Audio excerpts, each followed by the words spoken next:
Okay, hi guys. In the meantime, I'll just give a small introduction of myself. I am Rajnandan. I am a PMRF fellow from IIT Gandhinagar, who happens to be your TA, NPTEL TA for the course, for this course, as you all know, which is Fundamentals of Conduction and Radiation, which is basically a very elementary course on heat transfer. You can say it's kind of a foundation course on heat transfer. Of course, it's very fun. We'll try to appreciate through problems that the things that we learned in the theory classes in the week. I think you got assignments for week one. So the idea is that we will not solve exactly the problems that are given in the assignment, then we lose the principle of solving the assignments, right? It is for you to solve. But in the same time, we will try to bring up some problems or bring up some theories which are very much related to the sums that you are basically going to see in your assignment, including assignment one and all other subsequent assignments that you are supposed to get in the coming weeks. So this is a brief introduction from my end. So I basically works on microfluidics here. I basically do analytical and numerical work. I'm in my third year PhD in this college. And as a part of my PMRF teaching requirement, I do NPTEL live sessions, which fulfills my TA requirement. And we get to interact with brilliant minds like you who takes these wonderful courses and carry the legacy of NPTEL forward. This is just a brief introduction of me. So we'll maybe wait for 1 or 2 minutes more, and then we will begin. With this week's contents. So uh, yeah, so we'll wait for some time, and then if you have any doubts or if you want to share something, if you want to speak out, I won't force you to introduce yourself. It's completely up to you. If you feel you want to introduce yourself, it's very much well and good. Yeah, I think some more people joined. So yeah, so I was just introducing myself, and I was just formally welcoming you all to the course of Fundamentals of Conduction and Radiation. Uh, to the ones who joined now, this is Rajnandan over here from IIT Gandhinagar. I'm a PMRF PhD scholar. Uh, I'm in my third year of my PhD, and I'll be your NPTEL TA throughout this course. And we will meet mostly in Saturdays from 3 to 5 in this usual time. But if there is a rescheduling that may take place due to some emergencies or some traveling of my from my end and things like that, you will a priori know it through emails, and I'll also separately post it in the discussion forum of the group. So rest assured, if nothing is posted, the usual timing for this meetup, as you all know, and you will be informed through email as well, that the usual timing is Saturdays from 3 to 5 p.m. It's not that we will stretch it to 2 hours. We will try to like stick around, and so long as we are enjoying in the course and in the problems, we'll be there. If you feel bored or if you just feel if you just want to call it a day, you can always tell me that okay, let's stop it here, and then we will try to proceed it in from the next week onwards. So it's not the hard and fast rule that you guys need to stick with me for 2 hours. Yeah, that's a time slot that we are given, but it's kind of an open-ended thing that we will follow. So few more bookkeeping stuffs. So the link that you joined here will be the link that we will use throughout for the entire course, and I'm really happy that we have a lot of people here today. I hope you will continue to you will like what you will do today, and I promise you that I'll give you many more interesting stuff related to heat transfer. Uh, Related to heat transfer, of course, and I hope you will continue to be in these live sessions and enjoy the subject. Yes, it will always help you in solving your assignment, and more importantly, it will help you to learn the course in a much better way, which at the end of the course you will truly appreciate being in these interactive sessions. So thank you very much once again. We stop here for 1 or 2 minutes, and then we will formally begin with this week contents. But nevertheless, I forgot to tell that this course is co-taught by Professor Amaris Dalal from IIT Guwahati and Professor Dipankar Basu from IIT Guwahati as well. And as I said, I'll be the TA, the NPTEL interaction TA for this course. I stop here for some time. If you have any questions, suggestions, comments, or like if you want to throw anything on me, like you can just feel free to unmute yourself, or you can type in your chat box or whatever you wish to do. I'll stop here, and then, or if you want to have some suggestions, I'll be happy to take. But yeah, in principle, this is an interactive session, so I expect that it's not a one-way coupling that I just go on telling something and you just write it in your notes or whatever, or you are just seeing in your screen. It's okay so long as you are interested in the contents that I'm going to show you. And please feel free to like just stop me at any point of time. It being an interactive session, I would be happy to address your doubts at any point of time throughout the sessions that we are going to have today, starting from now on. Okay, it's not that you are going to ask the doubt at the end of the class. It's nothing like that. It's a fully, so for that you have the videos, right? In the videos you cannot just stop and ask the professor that what is this. But here you have the opportunity to do so. So I expect that through this period, you will stop me at any point of time and you will ask your queries. So with this, let's start by just taking a pause for 1 or 2 minutes. In the meantime, I will just check that if I started my recording or not. I think so. I started the recording. Yeah, it's continuing. Yeah. Okay. It's 6 minutes. Okay. It's okay. Fine. Huh. All right. All right, guys. So if you want to introduce yourself, you can just write it in your comment, or it's okay if you don't want to introduce also. It's completely fine from my end. But I hope that you will keep it in an interactive way that everyone else enjoys the session as well. Yeah, I give 1 or 2 minutes for you. If you want to say something or if you want to introduce yourself to everyone, you can just feel free to unmute your mic and speak out, or you can just write in the chat box as well. It's completely up to you.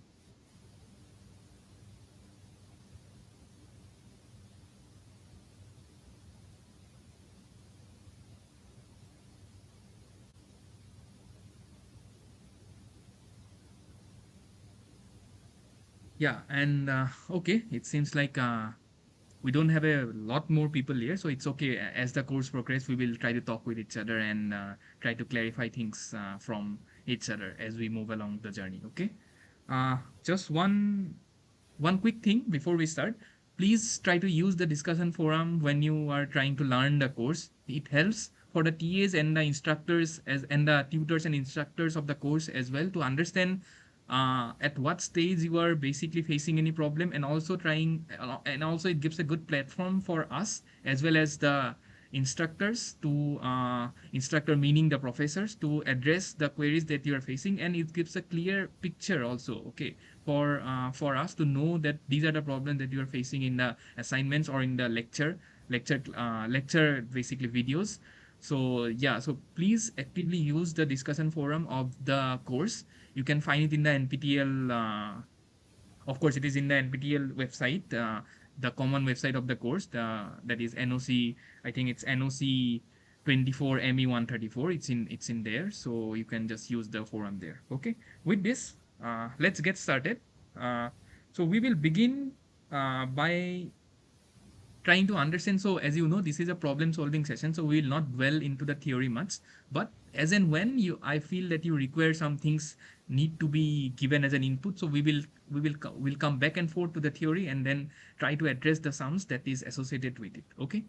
So with this, let's get started. So as this is the first week of the session, so we will not touch anything heavy. We will try to understand some problems, or try to like discuss some problems associated with the fundamental topics of conduction, convection, and radiation.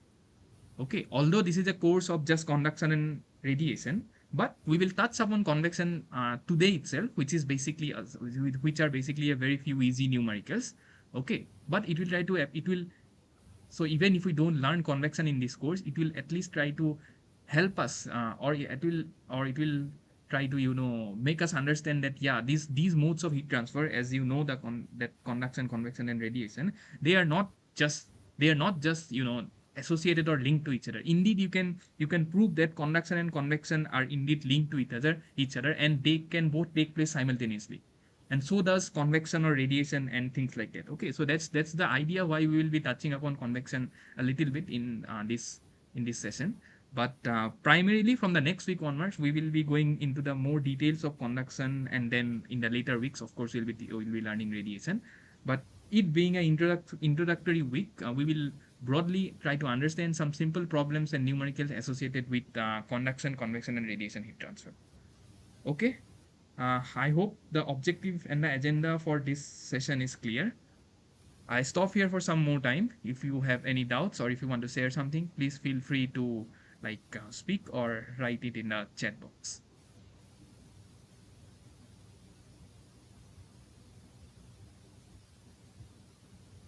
If not, we will visit the first problem, which is basically a very straightforward and easy problem, and yet it is very we will touch on. So we'll begin with very fundamental problems of conduction heat transfer, and then we will move step by step into complexities, as we will see in the later part of this video, and sorry, in the later part of this interaction, and then in the next week onwards.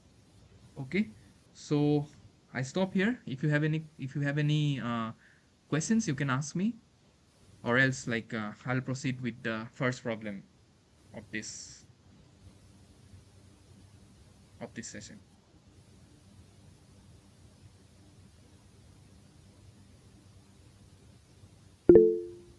Yeah, yeah. Pratiksha has raised the hand. Yeah, please go on. You don't have Hello, to sir. yeah, I have a doubt. yeah, sure. Yeah, go on. Sir, if sometimes I will be not able to take the session, will I Okay. be able to access the recording? Yeah, yeah, yes, yeah. So that's a good question. Yeah. So the thing is, this session is recorded and it will be uploaded in the website, and it will also be uploaded in YouTube. So you can access this session in YouTube. Also, the lecture notes of the session will be shared. Okay, in the class. I mean, in the website. Okay, so you can get all these lecture notes that I write here, and of course you can get this.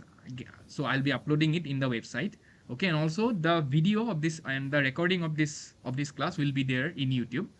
So if by some emergencies we will not be able to attend this session, then you can also check it in the website, and you will get it in YouTube, and you will get it in, and the lecture note also will be provided there.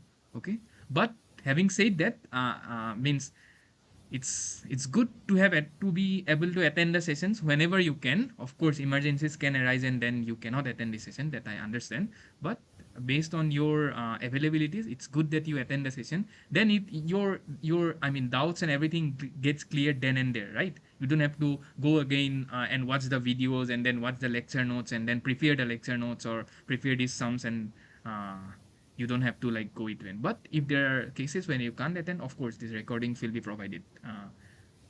I think it will be provided from today evening or from tomorrow onwards. You can easily access these recordings and notes. Is that okay, Pratiksha?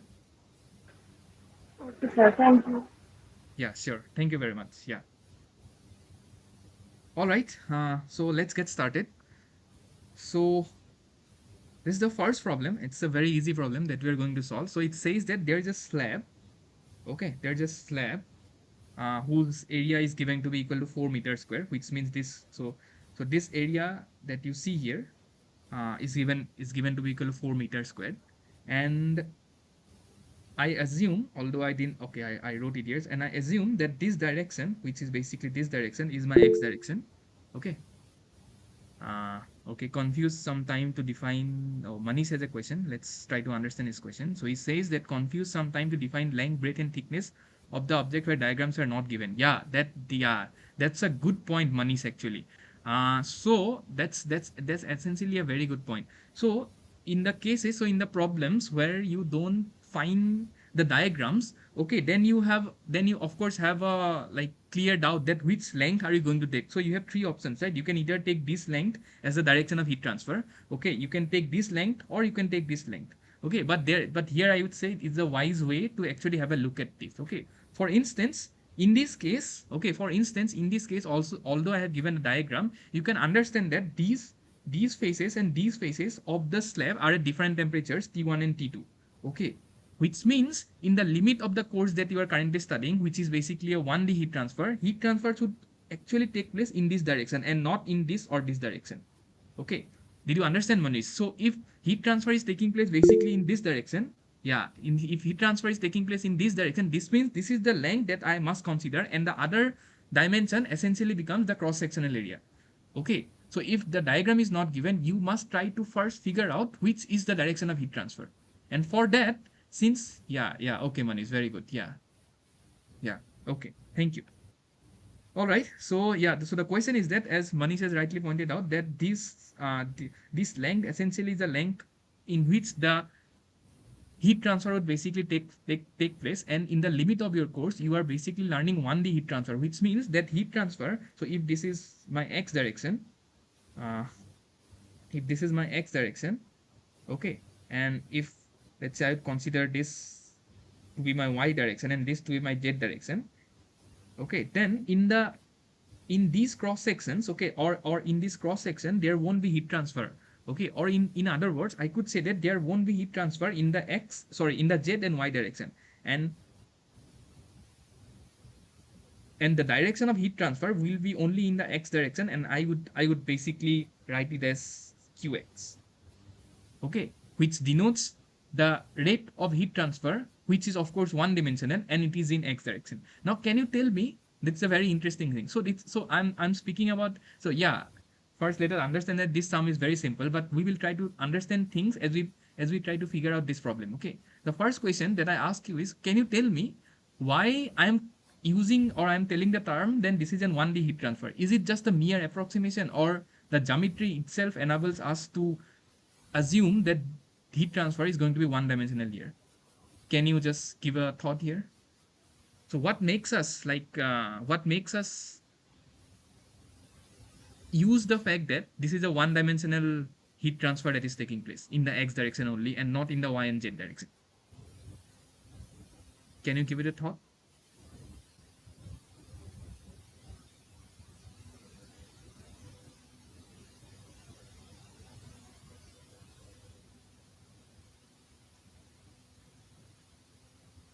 uh, I'll anyway tell you the answer, but like I'll be very happy like if you try to come up with something that. So my question is why. So here's the thing: when you try to solve this problem, you will first of all you will assume heat transfer is one dimensional. But my question is why heat transfer is one dimensional in this case?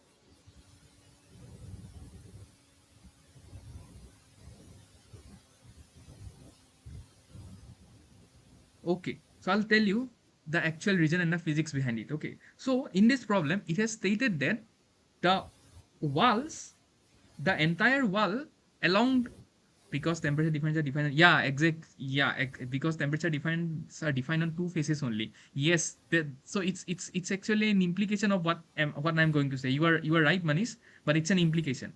Yes, exactly. So I'll tell you. So as Manish has said that the temperature difference is only given on these face and these face. Okay, this means, so as he rightly pointed out, this means that as we move in the y direction or in the z direction, my faces have equal temperature T1. Okay, did you get what I'm trying to say? This means that if I move, so if I sit here on this axis and I move along this face and then I move along this face, throughout this entire cross section, I will encounter only one temperature, which is T1. And heat transfer only takes place whenever there is a temperature gradient or there is a temperature difference, which means which means that heat being an energy will sense that only there is a gradient in the x direction, because this face, the other face is at a different temperature T2. So now if heat was a person, he will say that okay, in the x direction only I can sense that there is a temperature gradient or there is a temperature difference, so my direction will be only in the x direction and not in the y and z direction. Okay, in jargons, in heat transfer jargons, okay, people use something which are known as isotherms. So in the y and z direction, you will only get isotherms and not adiabats. Okay, so these are just jargons, but in principle, this is the idea that if you don't see any temperature difference or temperature gradients in any direction, in that direction, heat transfer won't take place. That's the main thing. Okay, so now the first come first, you have appreciated the fact that heat transfer will be taking place only in the x direction. Okay. All right. So what we will do is we will first assume that, so what we are assuming, so we are assuming 1D steady state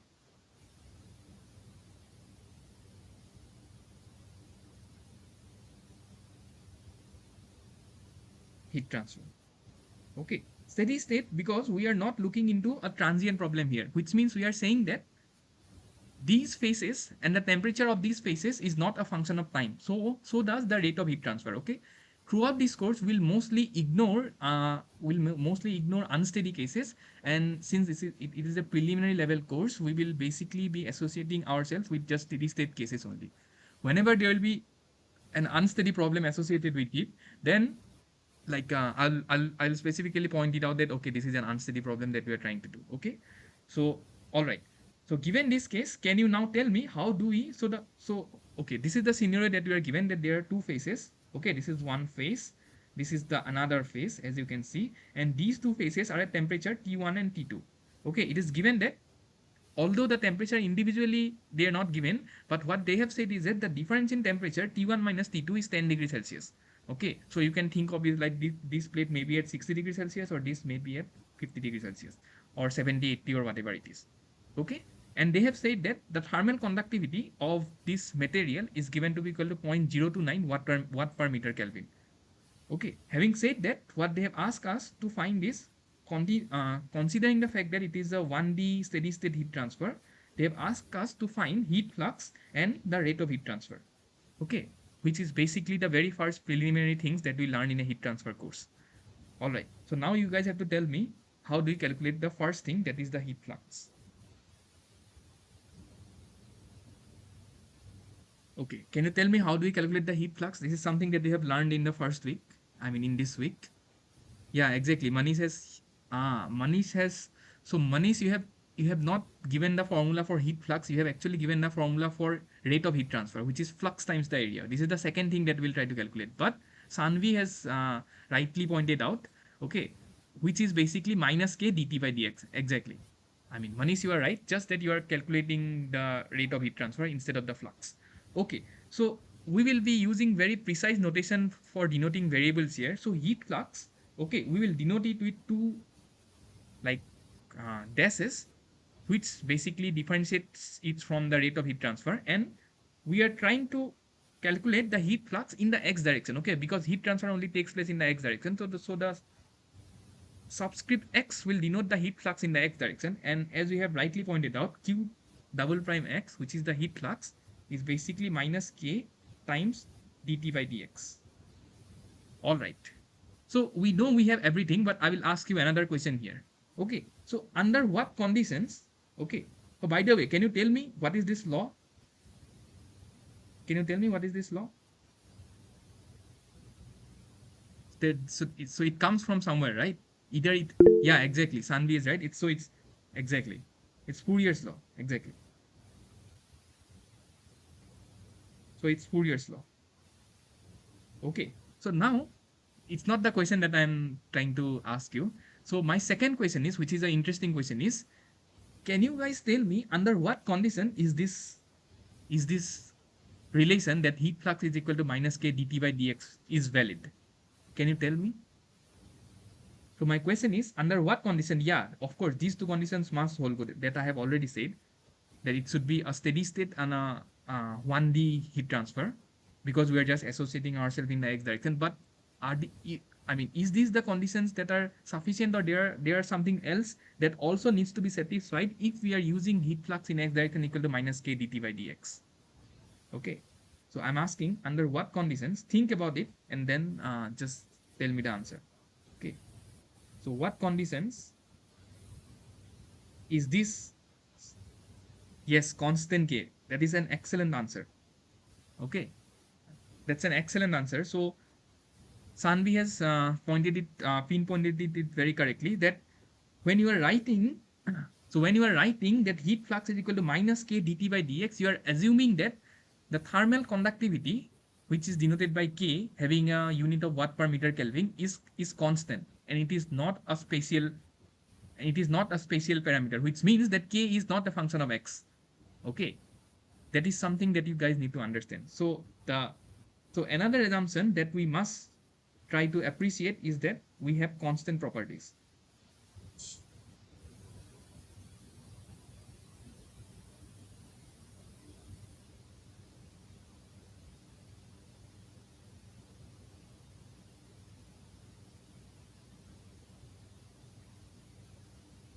Okay. So it may happen that K could be a function of X, but in this case, when we will be solving this for heat flux, we are assuming that this thermal conductivity is not a function of X. Okay. I'm not telling that Fourier's law is not valid when thermal conductivity becomes a function of X or it's a spatial parameter, but I'm telling that when we are solving for this sum in order to evaluate the heat flux, we are assuming that the thermal conductivity is not a function of X and it is constant as we move in the direction of X. That's the prime thing that I'm trying to say. Is this clear? I hope this is clear. Uh, Okay, I hope this is clear to everyone. Okay, so now can you tell me can you tell me what's the answer now? So you just need to put the values here. So let's do it. So q double prime of x is minus. Oh, by the way, I'll ask you one more thing. Why do we put a minus sign here? And why not it just k dt by dx? I want a physical explanation to this answer, that why it is a minus sign and why it's not just a k dt by dx here. Can you tell me? Yes, Kartik is absolutely correct. Temperature is decreasing.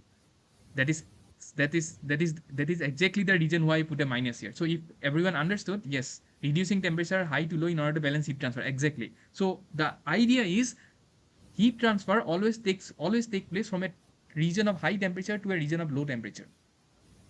Okay, there has to be a temperature gradient, that is correct, but also it takes place from a region which have a higher temperature to a region which have a lower temperature, which means dt dx, which is basically t fine t at so dt dx is what it is, t at the lower phase minus t at the higher phase divided by the length, which is, let's say, delta x, and this is always negative.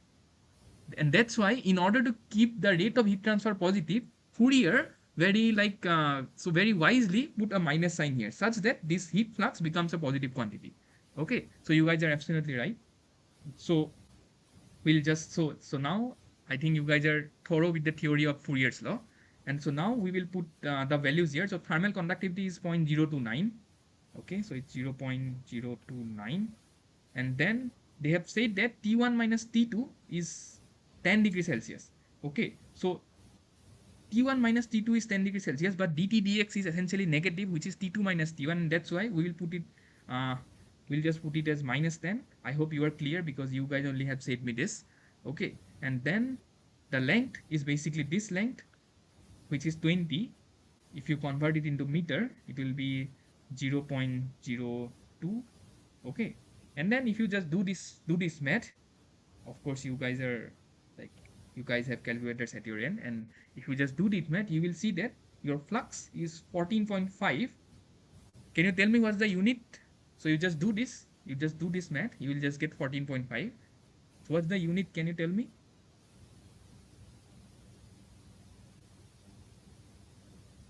It's simple, right? Yeah. What? Remember, it's flux. Yeah, watt per mm square, or it is watt per meter square, because we have converted this into meter, right?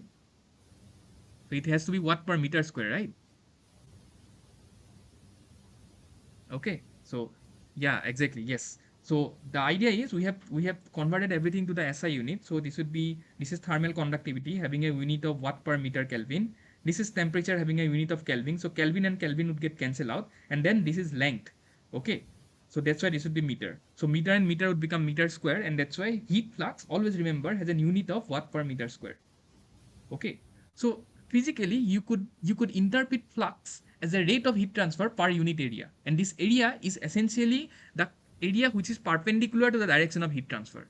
This is something that you must keep in mind. Okay, the area may not always be the cross sectional area, as we will see in case of cylindrical geometries, but this area as you can see, is the area that is associated with a direction perpendicular to the direction of heat transfer. For instance, my shaded area becomes this area here, which is 4 meters squared, as you have said, as you have seen. And this area, as you can see, is perpendicular to the direction of heat transfer, which is basically taking place in the x direction. Okay, so this is the heat flux. Now, can you quickly tell me what will be the heat transfer then? Rate of heat transfer? Yeah, it's yeah, exactly. It is this multiplied by 4. So 4 is in meters squared. Yeah, exactly. So it will be around 58, something like this. Okay. So rate of heat transfer,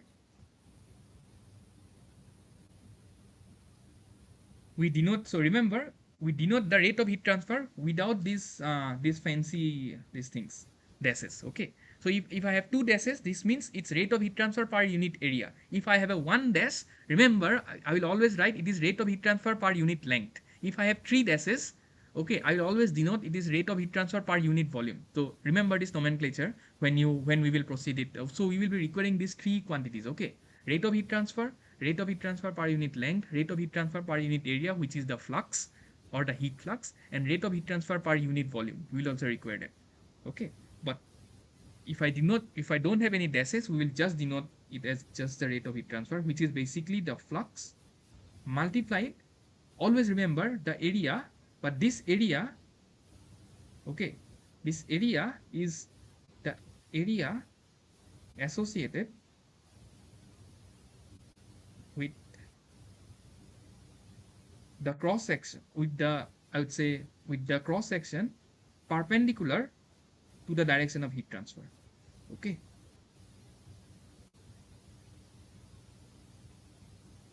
to the direction of heat transfer. And as Manish has rightly pointed out, this qx would be this flux, which is 14.5 multiplied by the area, which is 4, and this roughly becomes equal to 58 watt. And this is the unit of the rate of heat transfer. Okay, all right. So we have done our first problem. Although it was simple, there is, as you can see, when we solve this problem, there are indeed a lot of things that we can learn. Okay, we learned about the Fourier's law. We learned about the assumptions that we take while we write the Fourier's law. Okay, and we'll also learn that why do we assume that it's a 1D heat transfer that we are essentially considering. Okay, all right. So I'll stop here for some time. If you have any doubts, you can ask me, or else we'll proceed into the next problem.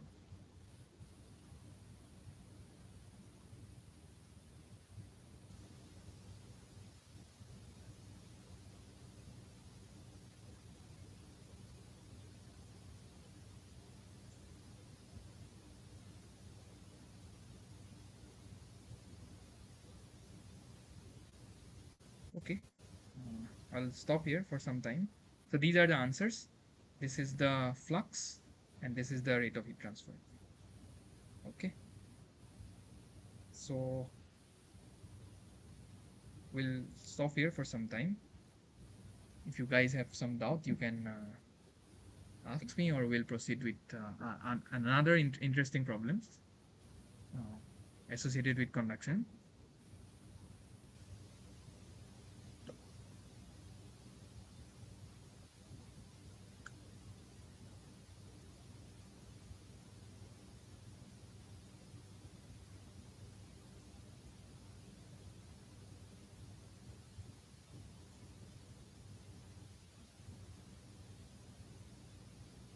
So I hope you guys are with me so far with the problem that we solved.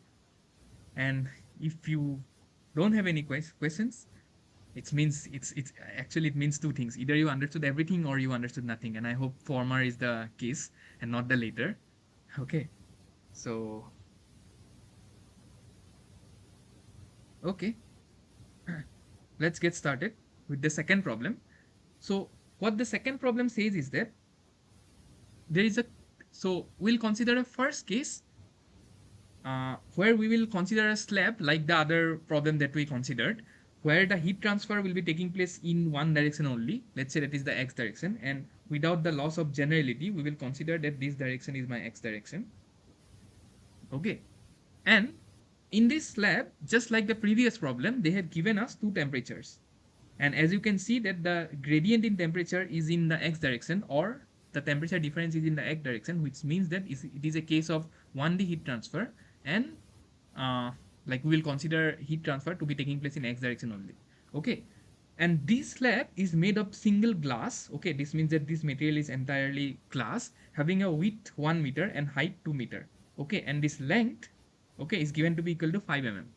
Okay, which means that this cross sectional area, if you extrude it, will be something like this, and this height and this width is also given to be equal to 1 meter and 2 meter respectively, which means you know what is the area that is perpendicular to the direction of heat transfer, which is width multiplied by height. Okay, and it is also given that thermal conductivity of glass, try to like remember the order of magnitude of these values. So it says that the thermal conductivity of glass is 1.4 watt per meter Kelvin. Okay, it's given to you. So this is one case. So in this case they are asking us again, the first, it's similar to the first question, what is the heat flux, what is the heat flux and the or heat flux or the rate of heat transfer, meaning that you need to multiply the flux with the area. This is the first thing that they're asking. In the second thing, this is where actually the problem starts to like become interesting. Okay, in the second thing, what they have asked is, sometimes in industrial designs, okay, in order to minimize the rate of heat transfer in between glass panes, okay, so these are just glass panes, just like this one. So what they do is, in order to minimize the rate of heat transfer in between glass panes, they put this air space. Okay, that means they just put a space where there is nothing, and it is just stationary air. That's it. Okay, so why I'm saying that it minimizes? So can anybody tell me what actually happens if I put airspace here? Will it increase the rate of heat transfer, or air will, or this air? Yeah, K for air is low. Exactly, Manish is absolutely right. So I'll explain what Manish has said. So the proposition is that in order, so sometimes in industrial designs, in order to minimize the rate of heat transfer in between glass panes, they give us free space, which absolutely has nothing, and it just have air. Okay, and the idea is that giving that free space of air, okay, where absolutely it's absolutely stationary, the air molecules are assumed, although they move, it is assumed that so they are not moving, so that conduction heat transfer can be valid. Okay, and giving that air space actually acts as a barrier to the direction of, to the rate of heat transfer, to the magnitude of the amount of heat transfer that might take place. Okay, so what they're asking is, if now they keep an airspace in between some prescribed temperature, they're then asking us what will be now the heat transfer if now I have an airspace it will, in between these two temperature differences. Okay, so this is what they're asking. So we'll calculate it. The methodology is entirely same to the first problem, but we will see that while doing this sum, we will see that indeed when you are using air, the rate of heat transfer actually is less. Okay, the reason is very simple. Okay, it's very simple. So by Fourier's law, as you can see, it says that heat flux is proportional to k. It is also proportional to dt dx. So if by some means I can hold dt dx constant, then this heat flux is proportional to k, right? Which means that if lower is my k, lower will be the heat flux, and if the areas are same, if the heat flux is less, the rate of heat transfer will also be less. And that's why Manish pinpointedly like mentioned that air has a lower thermal conductivity with respect to glass. As you can see, air is 0.024 and glass is 1.4, which means the rate of heat transfer through this air space will be less. Okay, so given this, can you quickly tell me that what will be, so if I use a single pane, okay, just like the first case, okay, if I use a single pane, what will be the heat? So I'll write it as q glass in the x direction. What will be the rate of heat transfer in this case? That's the Fourier's law itself, as you guys have said. Okay, so it will be just so I'll do this fast because we have already done this, so that we can learn more like beautiful physics later on. So this would be just k glass multiplied by the area times of dt dx. Okay, this is the Fourier's law, as you guys have already said in the last problem. And k glass is given to be equal to 1.4. The area is this, it's the width multiplied by height, which is 2 here. Okay, and dt dx, as you can see, is the temperature difference between these two. So can you tell me what is the, so can you tell me, in these cases or these cases, although uh, your T1 and T2 magnitudes are different, so what will be the direction of heat transfer? Will it be in the plus x direction or will it be in the minus x direction? Can you tell me in which direction?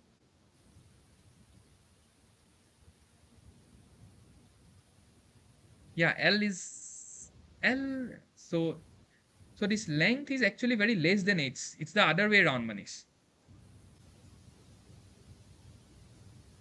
Ah, left to right. Okay, okay. Oh, okay, okay. I thought you were writing it greater or less. Then yeah, I understood. So heat transfer, as Manish have rightly pointed out, will be in the direction from left to right.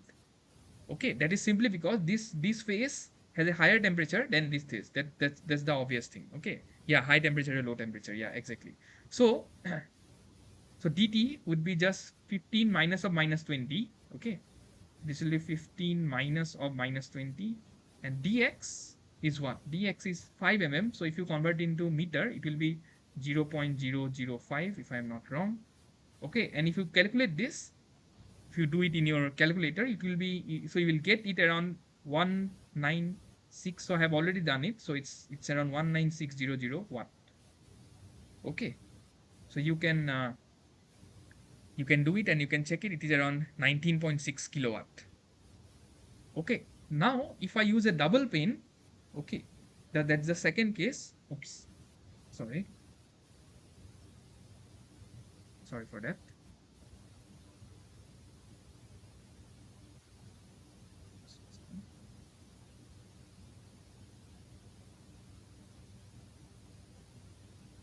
All right, so now I think my screen sharing has gone disappeared. Okay, I'll share it again.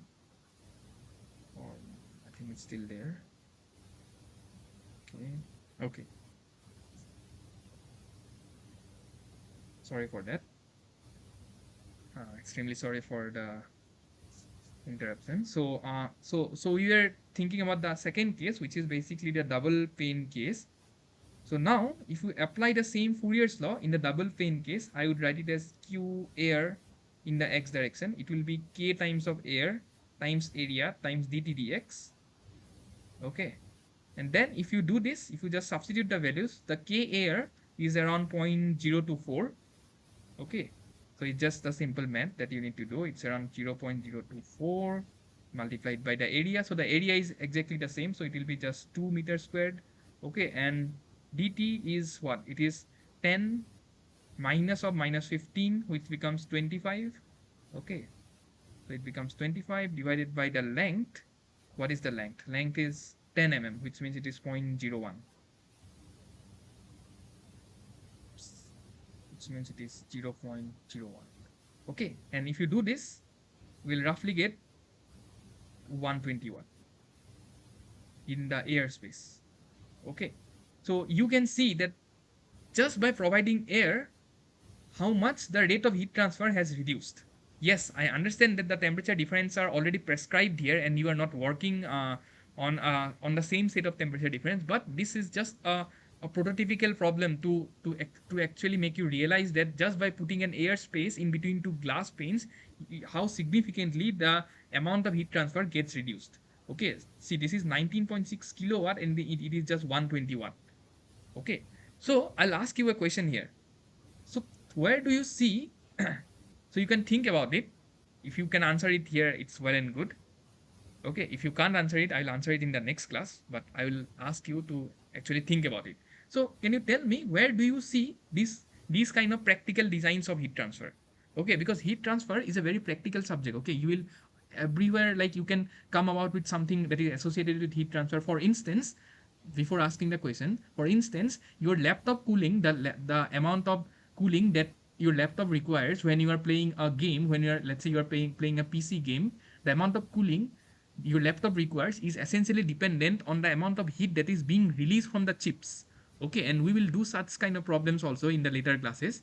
But so it's so you can see that it's very practical, right? So my question is, where do you see such kind of designs uh, very frequently? Can you tell me? Think about it and can you tell me where do you see? So our normal window panes are not like this, right? Our normal window panes are not like it. It's just a glass. So how is our normal window panes in our room? It's just a glass, and from that glass, okay, and in the left hand side there is the ambient, and in the right hand side, yeah, exactly, Manish has exactly pinpointed out. Uh, it's very, it's very familiar in aeroplanes, because in aeroplanes, so the cruising altitude of a typical, yeah, exactly, aeroplane windows, yeah, exactly, that's what I was asking the question. Manish has like given the right answer. So the cruising altitude of a typical Boeing 787, let's say, is around 49,000. It's around 49,000 feet. It's roughly around 49,000 feet. It's around 40 to 49,000 feet. Okay, and in that altitude, the temperature outside is roughly around minus 30 degrees Celsius. It's around minus 30 to minus 40 degrees Celsius. And the temperature inside the airplane where we sit, so it's the ambient temperature, right? It's the temperature where we survive, which is around 27 degrees Celsius.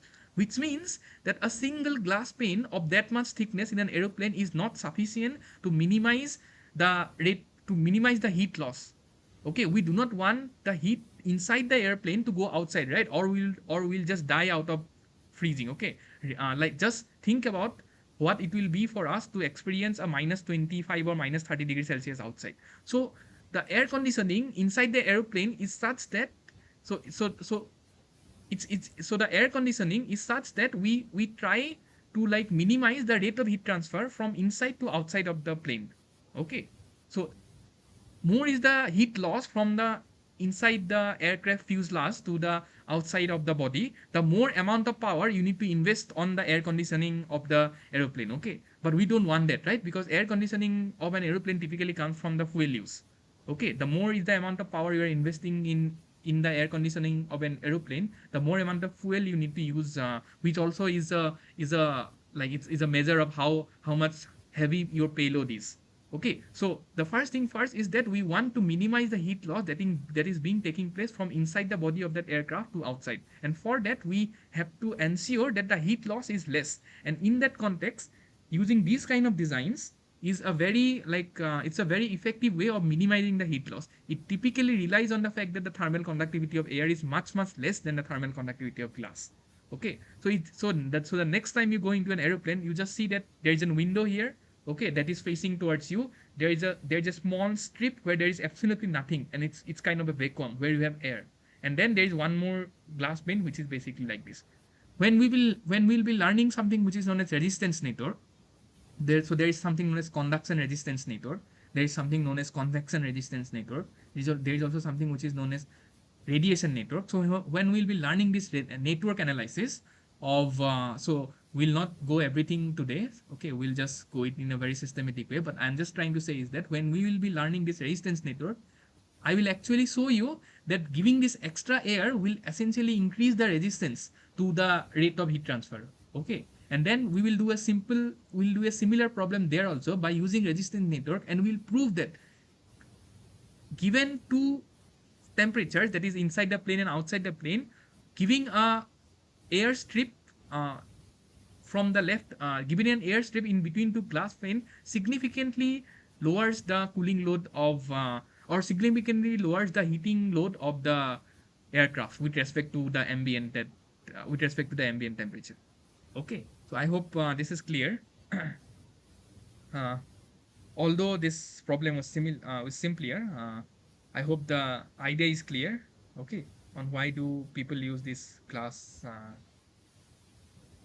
slab and then a small airstrip in aeroplane. So yeah, Manish is absolutely right. So we'll stop here for some time. If you have any doubts, you can ask me, or else we will proceed with a similar problem. Yes, so today we'll be working with very easy problems. That is because it's an introductory session on conduction, convection, and radiation. But before proceeding to this problem, can you guys tell me what is the fundamental, although I have not, so this is the question that I'm putting you forward. What is the fundamental difference between the, so leave aside radiation for some time, we will come back to radiation later on, but what is the fundamental difference between conduction and convection? Can you tell me?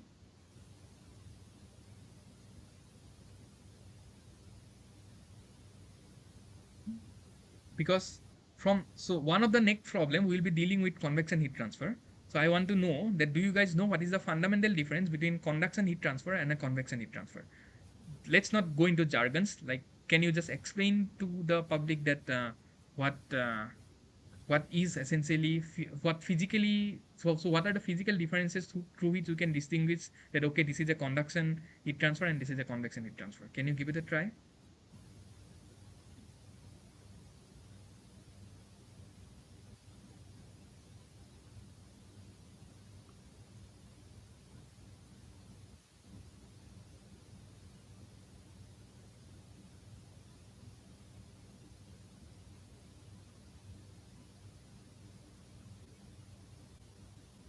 Okay, so yes, I think there is an answer here. So money says that Q because of flow in case of convection, but not in case of, okay. Yes, yes. So you were right. Actually, you were right. So what Manish has said is that when, so correct me wrong. So correct me please. So Sanvi has conduction, solid surfaces, conduction, motion of fluids. Yes, yes. Sanvi is also absolutely right. So what conduction plus motion of fluid? Yeah, exactly. I think Sanvi's answer is much more like, it's a better answer than Manish. I am not saying that Manish's answer is wrong. So what both of you guys have said is that, so let's say we're considering this scenario where there is a heat transfer taking place in the x direction, of course, but the medium through which this heat transfer takes place is through this glass pane, right? Now the glass pane is not moving, that is the molecules of the glass pane is, it's not moving. So the way this heat transfer takes place is that there is vibration of these molecules, and through this vibration heat is being transferred from a point to the next point in that direction. Okay, so in other words, whenever the material medium does not move, okay, whenever the material medium does not move, okay, then the mode of heat transfer is primarily conduction. Okay, I am saying primarily because there will be certain exceptions when it might not be conduction, and I will not address these exceptions now, but it's primarily conduction, as you can, and rest assured, in most of the practical cases it will be primarily conduction. On the other hand, whenever the material medium moves, for instance, like if, like, let's say there is a plate, okay, and this plate, and we will see a problem very shortly, and this plate, let's say, have a temperature, let's say Ts equal to 50 degrees Celsius, and I am just blowing in air, and so for instance I'm taking a fan here, okay, I'm just taking a fan here, and I'm just blowing in air in this direction. This means that there is this flow of air that is taking place in this direction. Okay, then, and I'm assuming that there's a temperature difference between the air and the plate. Let's say the air so the ambient air, let's say it have a temperature of around 20 degrees Celsius. Then it is obvious that there would be a heat transfer taking place from this plate to the ambient. Okay, and in this case, okay, you have to appreciate the fact that there will be a layer of fluid, okay, which will be in contact with the plate. So can you tell me why this layer of fluid will be in contact with the plate? There's a very special term associated with it. Can you tell me what is this term called? Sanvi has given the hint to this problem, to this basically this term. So I'm asking that if there is a flow of air that is being taking place. So this is not, yeah, advection. Yes, yes, that is true. That is true. Yes, Manish is so advection is true, but Manish has precisely given the answer. It's called no slip. So this is so no slip is completely a hydrodynamic concept, right? It's not a thermal concept. So it means that even if this plate and this air have the same temperature, then also there will be this no slip case. And this typically this no slip case, and due to viscosity, these boundary layers and all takes place, which you guys I believe have learned in fluid mechanics. Okay, so the idea is that due to this no slip, okay, there will be these hydrodynamic conditions, the development of boundary layer and all. We will not study this in this course. I believe you have learned this in your typical fluid mechanics course. Okay, if not, kindly just revise it.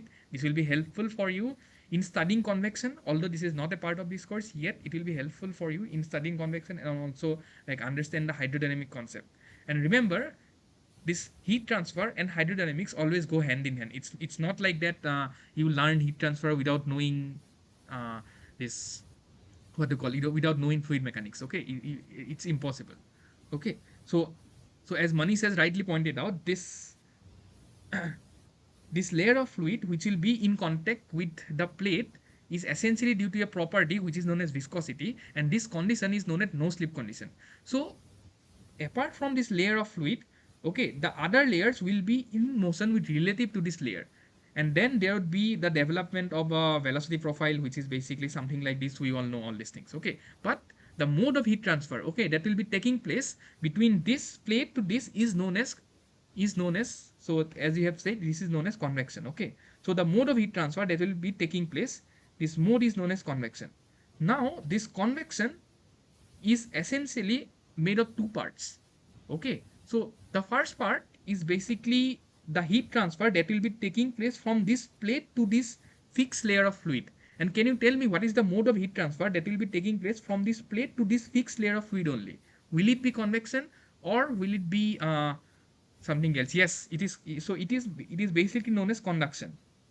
Okay, so you can appreciate like why it is conduction, because this layer of fluid is not moving, it's stationary. And as I have said that if your material medium is stationary, the only mode of heat transfer that can take place in practical scenarios is conduction.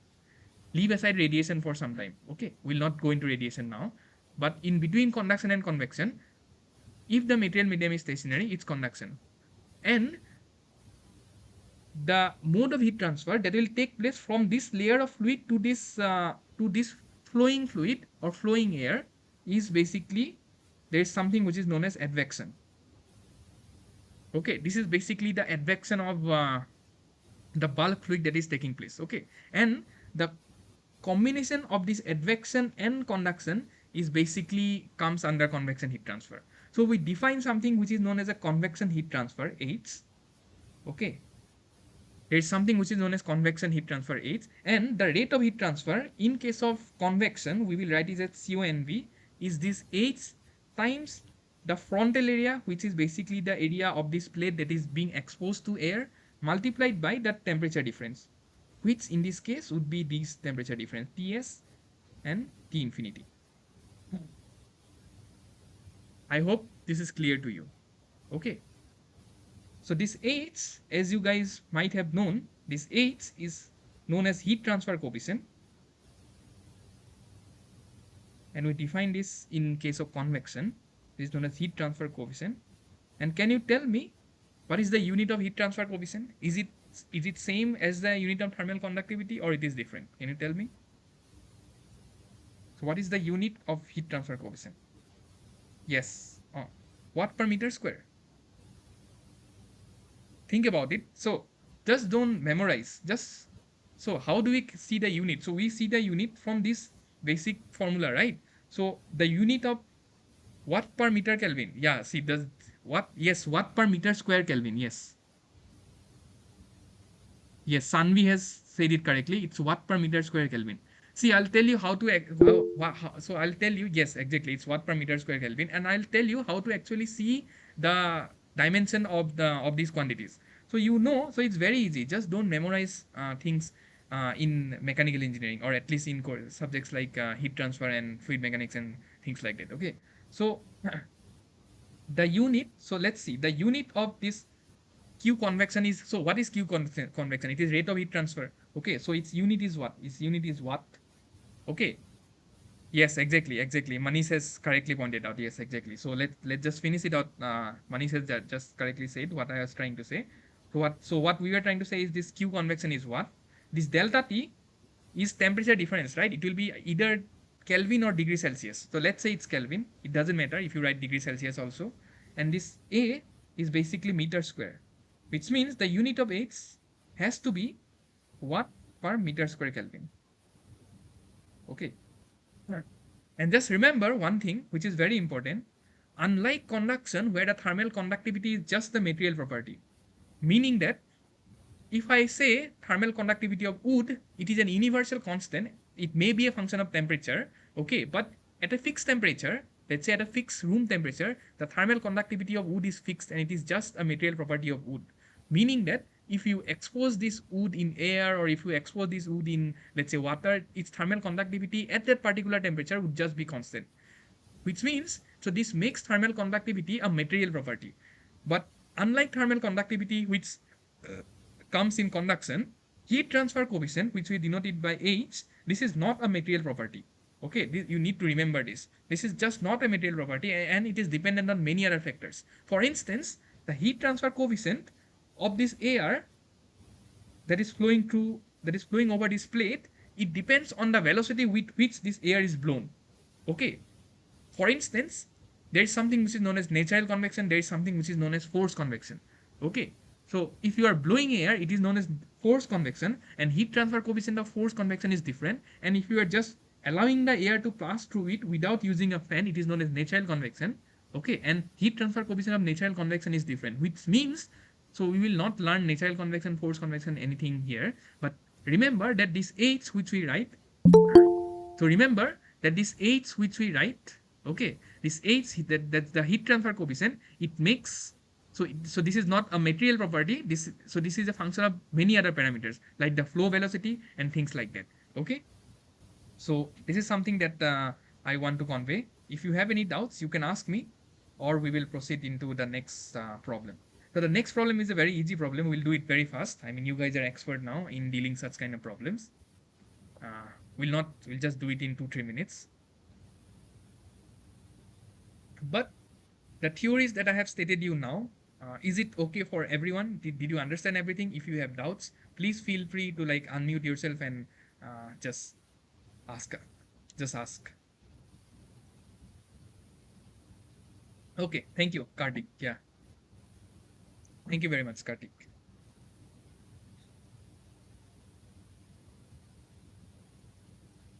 All right.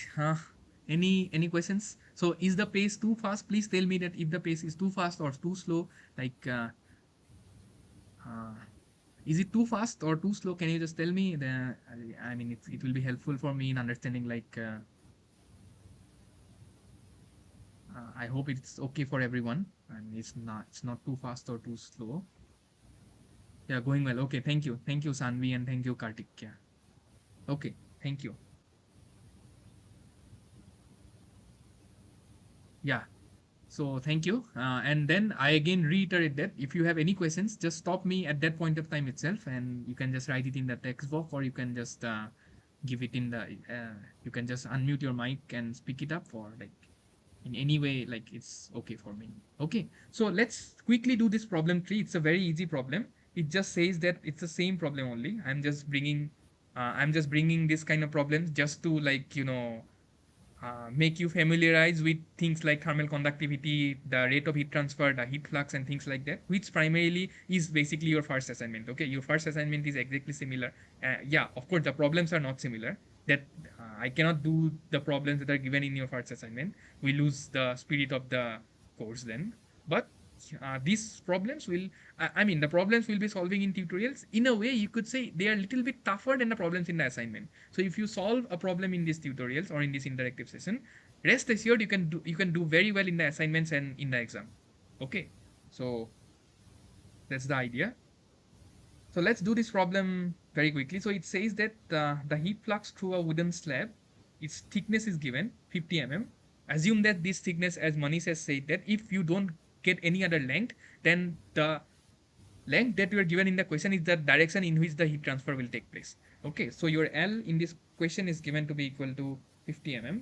Okay, and your inner temperature Ti, let's say, is given to be equal to 40 degrees Celsius. The outer temperature is given to be equal to 20 degrees Celsius.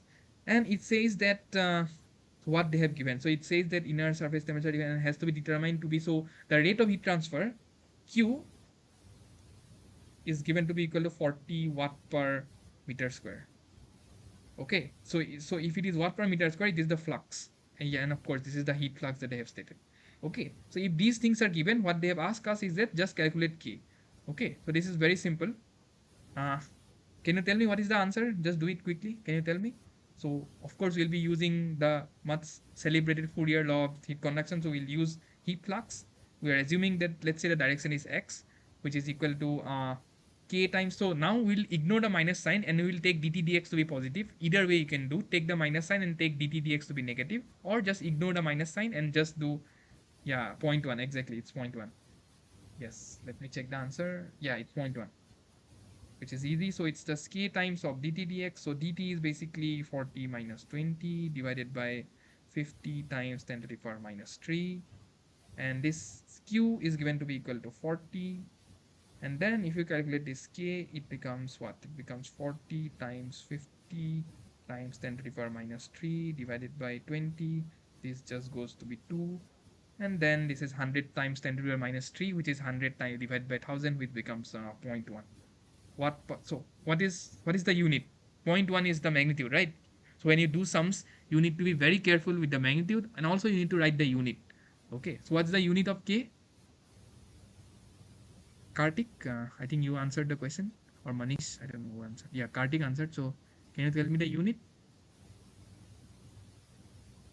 Yeah, watt per meter Kelvin. Exactly. All right. Very good. Okay. Okay. All right. So this is an easy problem. So we'll proceed. So we'll move on. Okay. We'll move on to a next problem. And this is an interesting problem. Okay. This is little bit interesting because now we'll be dealing with something which is known as variable thermal conductivity. Okay.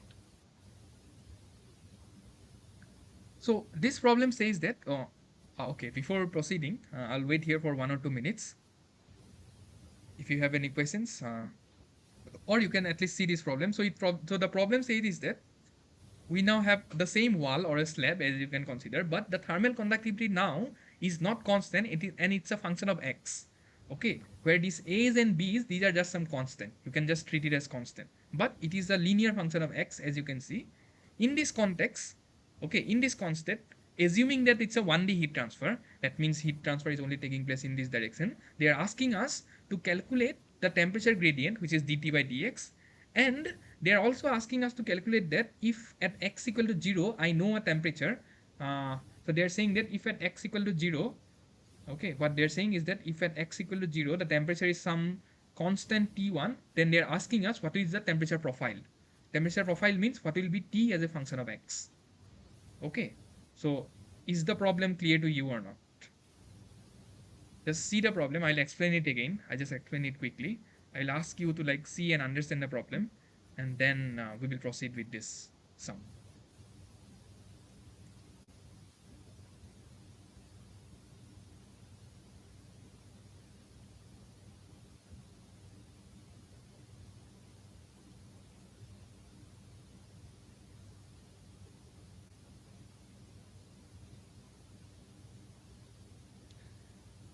Okay, so I hope you have just seen this problem. Just to reiterate, okay, just to like reiterate things. Okay, just 1 second. I can some issue with my mic.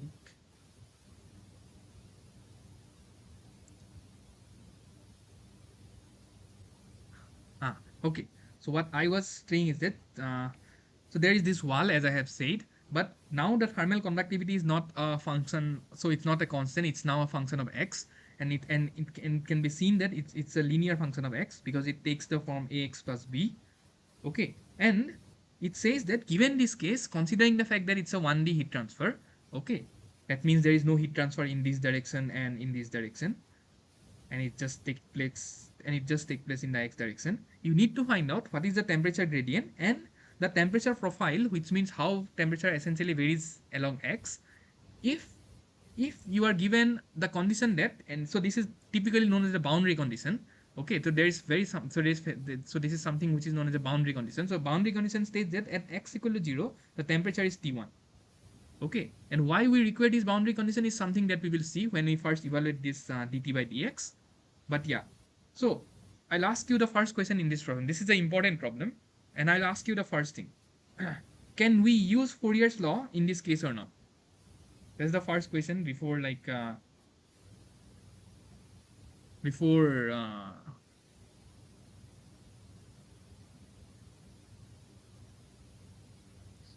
yes, yes. Manish says yes. And what about the others? Can Manish says yes. I'll not tell the answer now. What about others? Sanvi, I have Pratiksha, Karthik. I have other people as well. Who do we have? Okay, I have Manish. Manish says the answer. Pratiksha is there. Sanvi is there. Karthik is there. Yes, Sanvi says yes. And what do you think, Pratiksha and We don't know area. Okay, we don't know area. But Fourier's law talks about heat flux, right? It doesn't talk about the area, right? So I think you can, I mean, I'll not tell the answer, but Fourier's law doesn't talk about the area, okay? It talks about the heat flux, which is rate of heat transfer per unit area, okay?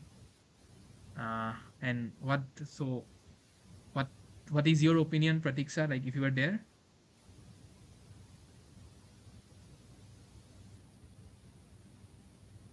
Uh, I don't know, like, yes, okay, Pratiksha says yes, okay. So, yes, you guys are absolutely right. We can use Fourier's law of heat transfer. I have reiterated that like when we did the first sum. So let's, yes, uh, I think who stated this? Karthik rightly pointed out that we don't have the area. But what does Fourier's law says? Okay. But limits are required for x where q by a is constant. That we will see, Manish. That's an interesting point that Manish has brought out. That we will see. Okay, so let's just get started. I'll just I'll just like make you understand that what Manish has basically said. That's an interesting point he said. But first, let us just start off with the simplest form of Fourier's law. Okay, let us proceed things like with like from the very beginning. So what do we know? We know that the Fourier's law, which states that the heat flux, let's say in the x direction, is equal to minus k. This might be a function of x times dt dx. Okay, okay. See, the Fourier's law does not have so so the form of this Fourier's law which says that this q is proportional to k and is proportional to dt by dx is a law, and it does not limit the exact value of thermal conductivity that we are saying. It just says that if you are writing this dt by dx as some t1 minus t2 by delta x, or you are assuming that your temperature profile is basically linear, then your thermal conductivity has to be constant. Okay, that's the exact statement that I was making in the previous problem. See, in the previous problem, what did you do? In place of dt dx, okay, you just wrote it as t1 minus t2 by delta x. Which means, so when you write dt dx as t1 minus t2 by delta x, you are considering the temperature gradient, okay, to be constant. And if your temperature gradient or dt dx is constant, this means that if you integrate dt dx, okay, your t will be just a linear. This means whenever your thermal conductivity is constant, in other way around, your temperature difference has to be linear, at least in the limit of like steady state heat transfer and 1D heat transfer. Did you understand my point or not? This is a very important point, and did you understand it or not? In the next subsequent theory classes, you will, when you derive temperature profiles, okay, you will essentially see that if your thermal conductivity is constant, your temperature profile has to be linear. And this is, see, this is common sense, right? See, if this is constant, this heat flux is also constant, which means dt by dx is constant. And if you just integrate it, your temperature would, it has to be a some x plus some a. Okay, which means your temperature profile has to be like it's a linear profile. Okay, is this clear to you or not, what I just said or stated? Can you just give a yes? Okay, so yes, so what I was trying to say is that when you write dt by dx as just t1 minus t2 by delta x, okay, this means that you are considering, when you just do it as a just a algebraic subtraction divided by the length, this means you are considering thermal conductivity to be constant. But it does not have a limit on the Fourier's law. The Fourier's law still states that, okay, the Fourier's law still states that your heat flux is proportional to the thermal conductivity. It is proportional to the temperature gradient. But when your thermal conductivity is a function of space, or it's a function of x, you cannot take your dt dx to be linear, sorry, to be constant, or your temperature difference to be linear, as we will see shortly. Okay, so let's do this. So I hope this is clear. So now it says that it says that this kx has a form. Okay, so what is kx? Kx is ax plus b. Okay, so we'll just write it as ax plus b, okay, times dt dx. Okay, but although I have not stated you, this this problem has a very important information that is hidden, or it's written actually, but I didn't state to you. It says that this heat flux is a constant. Okay, which means this flux that you are writing, this is just a constant. Okay, this means what I can now do is I can just write dt dx, and this is equal to minus of this flux divided by ax plus b. And this is the first part that they have asked us. And this is not that important because we are not interested in the temperature gradient, rather we are interested in the temperature. Okay, now you guys have to tell me how do we calculate the temperature from this expression. So how do we do? Yes, integrate. Manish is right. Does everybody agree with Manish? Do you have to integrate or you have to do something else? Yes, we have to integrate. So from where to here we will integrate? So it does. So I'll tell you. So it does not have a specific length here. So we will keep it in general and we will integrate. Okay, we will. So what we will do is we will write it something like this. So we will do this dt by dx and we will integrate to it. So the idea is very simple. Okay, what we will do is so this is the basic integration tricks that we will choose a x, and in this x we will choose a small strip, as you guys know. Okay, and the thickness of this small strip is dx. Okay, the area of course is exactly the same because this small strip will also extend something like this. Okay, and in this small strip what we will do is we will integrate it, and this also needs to be integrated in this manner. Okay, now since the length of the plate is not given, we will not do a direct integration. If the length of the plate was given, we will just integrate it from 0 to L and then the temperatures will be writing there. But since the length of the plate is not given here, we will just do an indirect integration here. So we'll just integrate it. Okay. And then, sorry. And when we will integrate it, so this just becomes t as a function of x because this dt dx and dx would just get cancel out. And can you tell me? Yeah. So can you tell me, will this q of x be inside the integral or it will be outside the integral? Because we have used a very important thing that I have just now stated. Yes, it is outside. Yes, exactly. It is outside. Yes, Pratiksha and Manish and every. Yes, exactly. It will be outside. That is simply because we are assuming, and the problem is stating us that your flux is essentially constant, which means it is just minus this, and we'll just integrate this. All right. Okay. So can you tell me what is this integration? Do you know? Do you know what is? Yes, exactly. Manish is right. It is log of ax plus b. So it just becomes minus q triple prime x, okay, by a times ln of ax plus b. Plus there has to be a constant. Why? Because we are doing an indirect integration here. All right. So now you guys tell me, how do we evaluate this constant? Do we have some information or we don't have any information on it?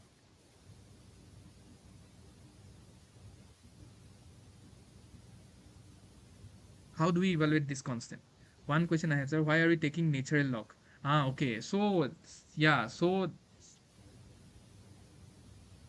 yes, yes. Boundary condition, Pratiksha. Yeah, Manish, I'll answer your question. But yeah, Pratiksha and Sanvi has said it. You are correct. You guys are absolutely correct. So we'll use the boundary condition, which says that at x equal to 0, so it says that at x equal to 0, your temperature is basically T1. Okay, and we have just one constant and we have just one boundary condition. So our problem is basically closed. Okay, so we'll do that. But before that, I will answer Manish's question. Manish says that why, one question I have, why are we taking natural log? Okay. So Manish, just tell me this, that what is this? So what is this integration? Is it ln x or it is just log 10x? What is this? Can others tell me also?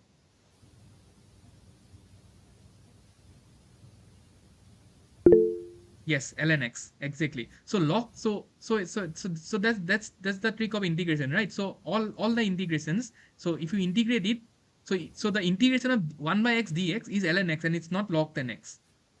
Okay, so so it's the integral. So it's the integration thing that you need to understand that. Okay, so ln of ax plus b is similar to integration of this ddx of 1 by x. Okay, and it's just ln x and not the other way around, and that's why it's natural logarithm and not the base 10 wala logarithm.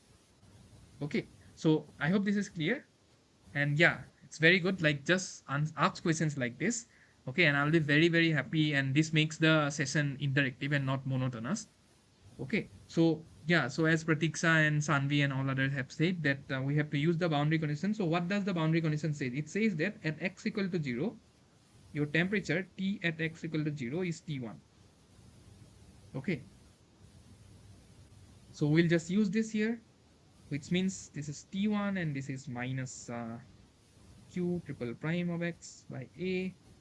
We are substituting it at x equal to 0, so this term would just go out because we are putting x to be equal to 0, and then this becomes ln b plus constant, which means that your constant becomes t1 plus q triple double prime of x by a times ln b, and that's it.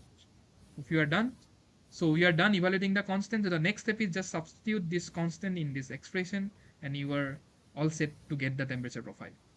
Okay, so your T of x would just be now minus q double prime of x by a times ln of ax plus b, and your constant is plus T1 plus q double prime x by a times ln b. Okay, so you can just rearrange it and you can just write it as T of x is basically T1 plus, if you take this q double prime of x by a common, it would be just ln of b by ax plus b. Okay, it's just the properties of log, natural log that we are using here. Okay, so this is the answer that the question was essentially asking us.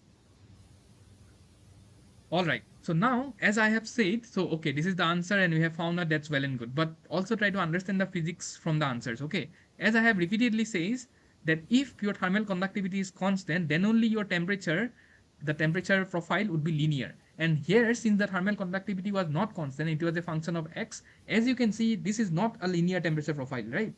This is indeed not a linear temperature profile, and your temperature profile essentially varies as ln of 1 by ax if you consider b's to be just constant. Okay, so this is something that you guys must like try to appreciate and try to understand this. Okay, all right. Also try to remember that whenever thermal conductivity varies spatially, temperature distributions are not essentially linear. And if your thermal conductivity varies along this, what they say, if your thermal conductivity varies along time also, then also your temperature difference may not be linear. Okay, this is something that you guys must also understand. Okay. Uh, all right. So this ends this problem. We'll stop here for some time. If you have any doubts, you can ask me, or else we'll move on to the next problems. So we don't have much problem now. We'll do maybe one or two problem, and then we will call it a day for this class. Okay, we'll stop here for some time. If you have any doubts, you can ask me, or we will move ahead in to the next problems. Maybe we'll do one or two problems. Okay, and then we will call it a day.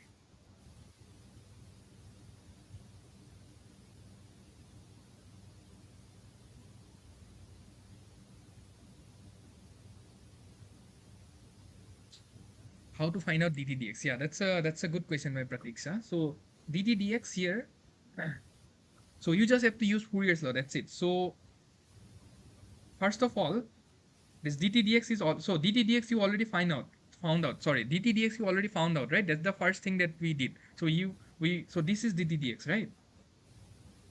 This is dtdx that you already got, because what we did is we use the Fourier's law. Remember, this is from the Fourier's law. Okay, this is basically okay. Yeah. So this is basically from the Fourier's law. We use this. We use this and just brought this kx here. Substitute the value of kx to be ax plus b, and this is dtdx. The challenge was to find the temperature because we knew dtdx and the thermal conductivity instead of being constant. Okay, it's just a function of space. Okay, and that's why we just integrated it, took a small strip. Okay, because we know that now in this medium your thermal conductivity is a function of x, so we cannot just uh, take the temperature profile to be just a linear profile. So we took a small element, and in that element we just integrated it from 0 to x. Okay, or you just did an indirect integration and then just use the boundary condition to find out the temperature profile here. Okay. uh, all right. Okay guys, so we will not do problem 5 because problem 5 is rather a simple problem. We'll just do one more problem, because rather than focusing on the quantity, let's just do a good problem and just focus on that. So we'll do one more problem, and that problem is associated with convection and also radiation. Okay. So before starting this problem, and I'll explain you what the problem is. I'll explain to you this problem, but before that, just 1 second. And through this problem will essentially give us many insights on something which is known as insulation. There is something known as thickness of insulation. Okay, and we will learn why insulation is very much important. And also we'll learn something in the later class that just by adding insulation. Okay. Also, we learn in the later class that just by adding insulation does not mean that you are essentially minimizing the rate of heat loss. But this is something that we will learn in the later classes. But first thing first, we will learn in this problem. Of course, we'll learn about convection and radiation, but also we'll learn something which is known as thickness of insulation and why insulation is essential. Okay. But before that, before essentially starting this problem, I'll explain to you what this problem says. But before that, can you tell me? So we have extensively discussed on conduction and convection, but now can you tell me what is this fancy term which is known as radiation? Okay, so what is radiation heat transfer? Can you guys give a like good physical understanding of what radiation heat transfer means?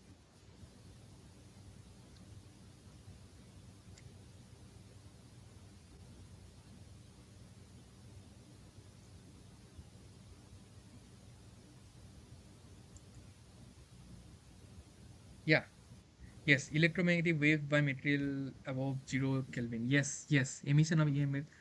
Yes, or thermal emission. Yeah, exactly. You guys are correct. You guys, heat transfer. Yes. See, you guys are correct, but I like Kartik's answer the most. Okay. Yes, Pratiksha is correct. Sanvi is also correct. Kartik is also correct. But actually the physical meaning that I want to just get is being said by Kartik, who says that heat transfer that takes place without a material medium is radiation. Okay. For instance, see, remember the first problem, the simple slab problem that we solved, where there was a phase which has temperature T1, there's one more phase which has temperature T2, and then there's heat transfer between that slab. Okay, where the material medium, of course, was a solid medium whose molecules were not moving, the molecules were vibrating as we said, and then the mode of heat transfer was conduction. We look into the plate example where we use the fan, we just blow air over the plate. Okay, we just pushed and pumped air over the plate, and then we said that whenever there is this advection and then there is this then and so this conduction and advection both combine to give us convection and things like that, and then in that case also we use air through which the heat transfer takes place. So you guys have to appreciate that in these two examples there was there included the presence of a material medium. In the slab or in the conduction case, the material was slab or glass or something like this. In the convection case, the material was air. But so there are many cases, as Pratiksha also and Sanvi also pointed out, where the heat transfer takes place without the presence of a material medium. For instance, the heat from the sun that we get, okay, on our body or on our skin, it does not have a material medium, right? Because it comes through space and there is no material medium present there. No temperature during radiation, but just threshold temperature constant in the surface. Yes, yes, yes. Manish has just, I'll say in English, it's called hit the bullseye. Okay, so Manish has just said the most appropriate definition of radiation, but that's kind of a more complex way of understanding radiation. But yeah, Manish, you are absolutely correct. That's you had just hit the right point. But the idea what Manish would say is that we will so what Manish has said, we will, sorry, you are not Manish, actually it's Minesh. Sorry, I'm very sorry if I pronounce your name wrong. It's Minesh, actually. I'm very sorry for that. So what Minesh has said that yeah. So what he said is something that we will extensively learn when we learn this radiation heat transfer. There is something which is known as Stephen Boltzmann law. Okay, and there is something which is known as Wien's displacement law and all those things that we will learn. But we will not go into the depths here because it will confuse others, and like it will not be good to like do all those things in the very first session itself. But yeah, Manish, you are absolutely right. Okay, but yeah, so what I was saying is that in just for now, remember that in radiation heat transfer, we do not require the presence of a material medium. For instance, the heat that we receive from the sun or from the solar waves or from the solar energy is by radiation, and of course we don't require a material medium for that. Okay. Yeah. Keeping that in mind, let us now try to solve this problem. This will be the last problem that we'll solve today, because it's just 1.5 hours we have done, and we'll be just ending after solving this problem. So what this problem says is that so there is an industrial pipe. Okay, so this pipe is actually flowing. So this pipe is actually casted through a building wall. So it's just not through a wall. So think of this pipe as being a part of a building. Okay, so building is something. It's a very big building, let's say, and it has a wall which is just flowing through its space. Okay, so this building and the air comprising of the space, we will call it as ambient. Remember that. Okay, so we'll call this as ambient, and it is given that the ambient temperature is 25 degrees Celsius. Okay, also it is given that since the air inside the room or the building can move, we no longer can treat it just as a conduction heat transfer. It is said that the heat transfer coefficient H is 100 watt per meter square Kelvin. So this says that in the ambient, its temperature is 25 degrees Celsius and the heat transfer coefficient is 100 watt per meter square Kelvin. Okay, giving that in mind, given that in mind, what what it has said is that through this pipe, okay, industrial steam flows through it. So you know where these setups generally takes place. This kind of setup that there is a pipe where steam basically flows through it, and this pipe is in a building is in cold countries. For instance, in Scandinavian countries like Norway, Denmark, okay, they are very cold in winter. Okay, for instance, now it's summer in India. So in Norway or Denmark, it's little bit summer and warmer now because it's summertime. But in months like December, January, where we don't essentially appreciate winter, but their winter is very harsh. Okay, and in those cases, okay, they do this heating system. So they have this piping system through which from a power plant where they have this boiler arrangement and all these things. From those power plant, they generate steam in those power plant, and they make this steam flow through the buildings such that it could serve as a heating system. Okay, just like the typical room heater that we use, but that is different, and this mechanism is different. Okay, so in these mechanisms, what they do is they try to move steam, okay, through this system, and in that case, okay, in that case, it serves as a heating system of for that building. This is one example where they use. In second example, so remember, let's say there is a power plant. There is a power plant here, and there is a power plant somewhere else, and you need to transport steam from this plant to the other plant. And in that case, what they do is they just fit these long pipes. Okay, in so the purpose of these two examples are different. In the cold countries, you want the heat to get transferred. In transferring steam, such that the steam remains in its own state, what they do is they transfer these to long pipes, and they provide insulation in these pipes. So these are the certain examples where this is used. But yeah, so this is where they basically use these kind of setups. Okay, so given this case, yeah, so what I was trying to say is this: given this case, so there is steam that is flowing through this pipe. Okay, and as we all know that in 1 atmosphere pressure, the saturation temperature of steam is 100 degrees Celsius, which means for for the sake of simplicity, you can consider that the surface temperature of this pipe, okay, the surface temperature of this pipe is 100 degrees Celsius. And what they have also said is that the emissivity of this piping material is 0.8.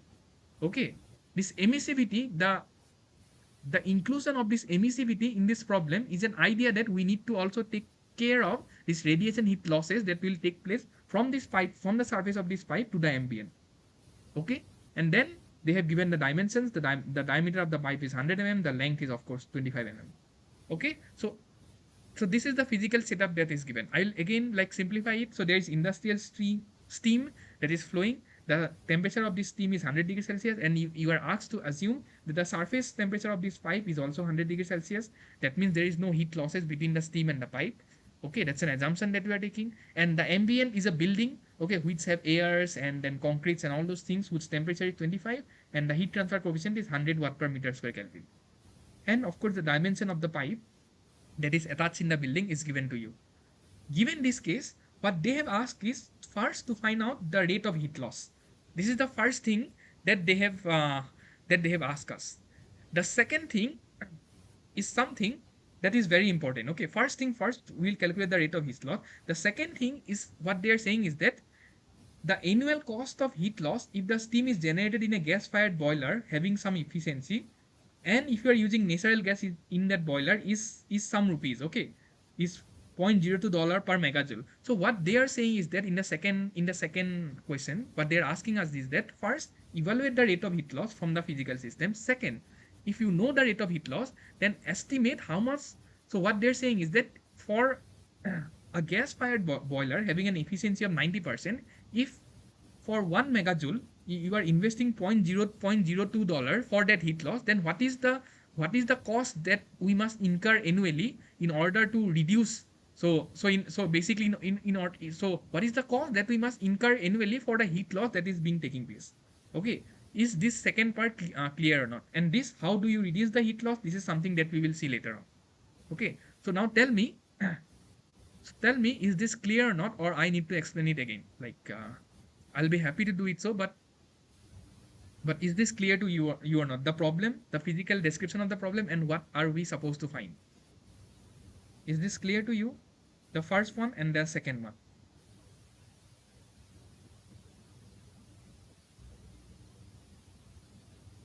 Okay, Kartik says yes. And what about the rest? Minas or Pratiksha or Sanvi, or is this clear? Okay, sure. Yeah, sure. Okay, then we will start off by doing the first part. So can you tell me now, okay, what will be the rate of heat loss? So now, in order to first calculate what is the rate of heat loss, you first need to identify the mechanism of heat transfer. So can you tell me in this problem, although I have written, I'll not show you now, although I have written it here, but can you tell me what will be the mode of heat transfer in this problem? Will there be conduction, will there be convection, or will there be radiation, or both, or like vice versa? Can you tell me what will be the modes of heat transfer here?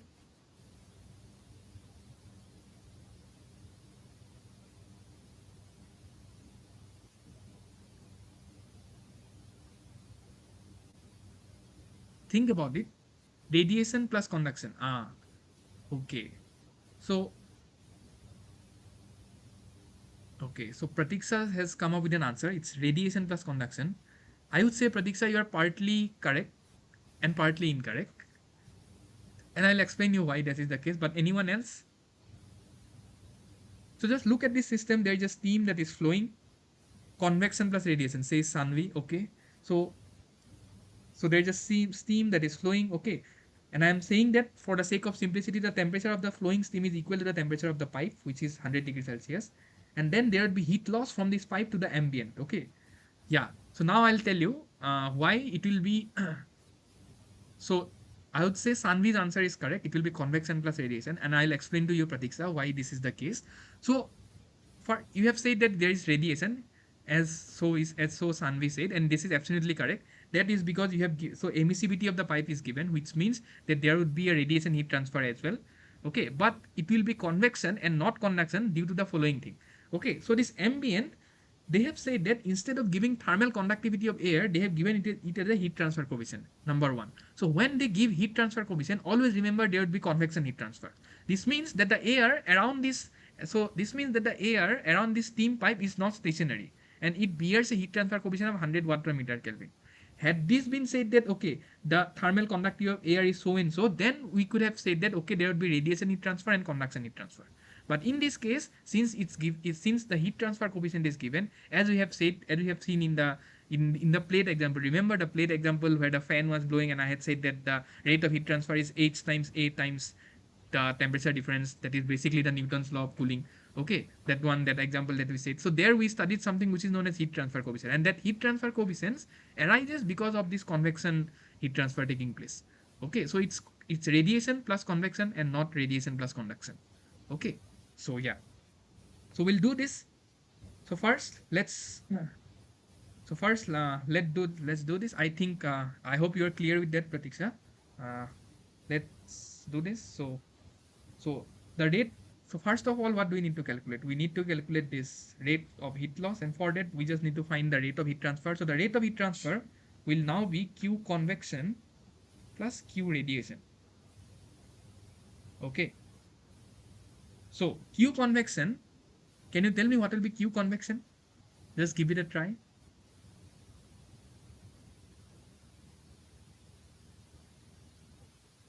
I already like give it a hint. I already gave you a hint in the plate example that air flowing. Yeah, H at exactly H at delta T. Yeah, it's not H delta T Pratiksha. It is H at delta T as Sanvi said. But yeah, you are right. So when you write H delta T Pratiksha, it's basically the convection heat flux. Because remember, so if you discard the area, it becomes rate of heat transfer divided by the area, which becomes the flux. Okay, so since we are now concerned with just the rate, that's why this Q convection would be HA times the delta T. Okay, so this would be H times the area times the delta T that you know is basically the temperature difference between the surface of this pipe to this T infinity, which is 100 minus 25. All right. Now, can you guys tell me this thing? This is very interesting, and I would ask you what, so what would be Q radiation? Can you tell me?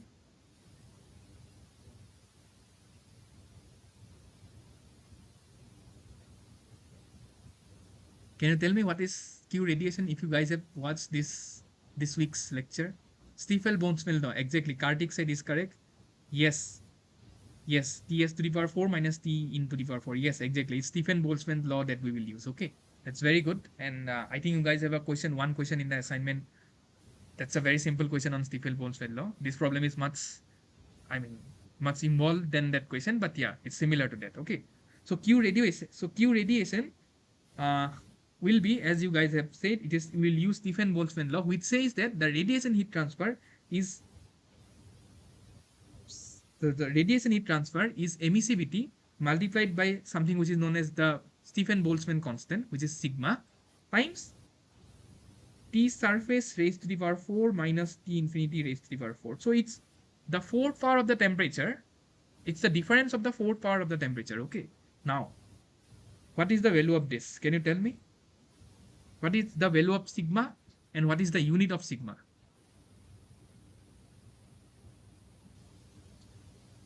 Yes. Can you guys tell me? See, don't memorize. Okay. Try to calculate the unit of sigma from this expression itself. First of all, what is the value of sigma and what is the unit of sigma? Watt per meter square Kelvin to the power 4.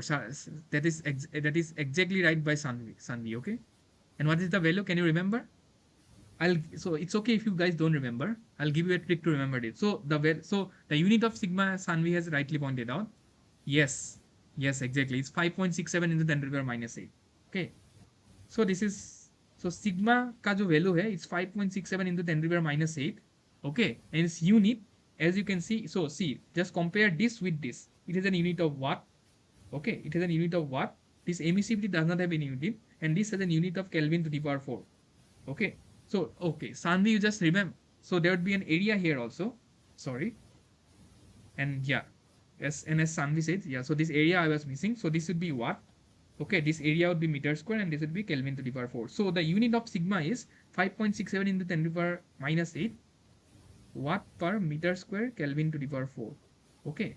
And the trick to memorize the value of sigma is see this thing 5, 6, 7, and 8. Okay, just remember that. Just don't put this thing like this. Just remember this form and it is 5, 6, 6, 7, 8. Okay, so that's the trick of like remembering the value of sigma. Okay, nevertheless, so this Q is now, I'll just write it again, HA times 100 minus 25 plus 0.8 into A times T surface is 100 to the power 4. Okay, now tell me this. Will it be Will it be 100 to the power 4 minus 25 to the power 4, or will it be 423 423 to the power 4 minus 298 to the power 4? Which one is right? Yes, Kartik has rightly pointed out the temperature should be in Kelvin. we didn't put this in Kelvin, we just did it in Celsius only. So why is that case? We did this in Celsius and we did this in Kelvin. Why is that, Kartik?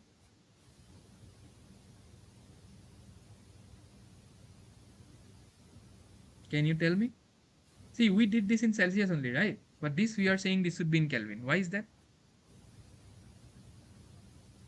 SB constant even? No. I won't say no. I don't think so. That's the answer. So it's so this is kind of a exactly. Kartik is right. So it's kind of a common sense, right? That uh, see this thing is 100 minus 25. Okay, we don't have any power here, and you know that 1 Kelvin is equal to 1 degree Celsius. So the difference, if you don't have, so the linear difference.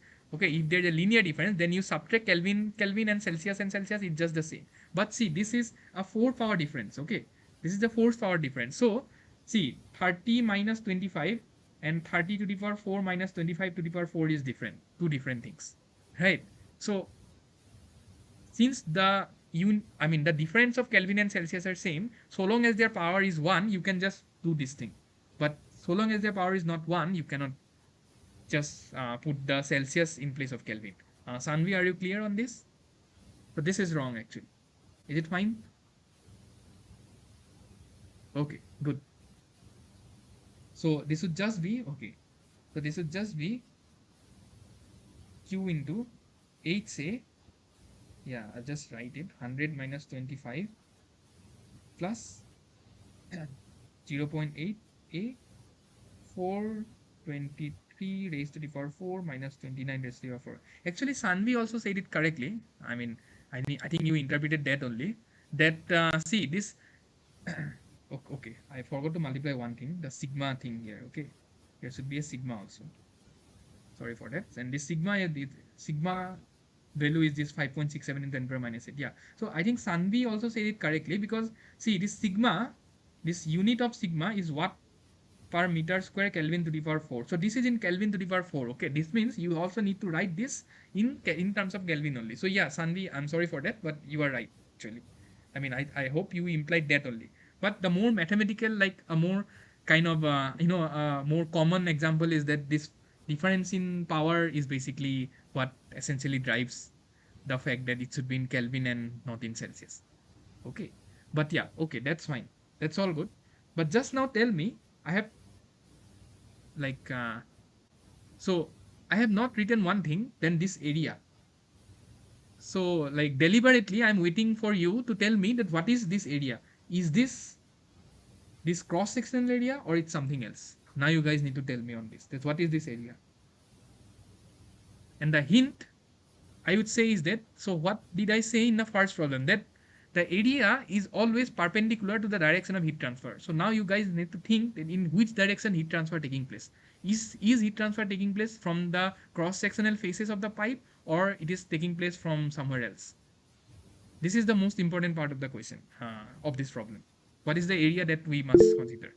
Cylinder surface area. Yes, Pratiksha is absolutely and absolutely right here. Okay, we need to consider the cylinder surface area, or in other words, this area would be pi times dl.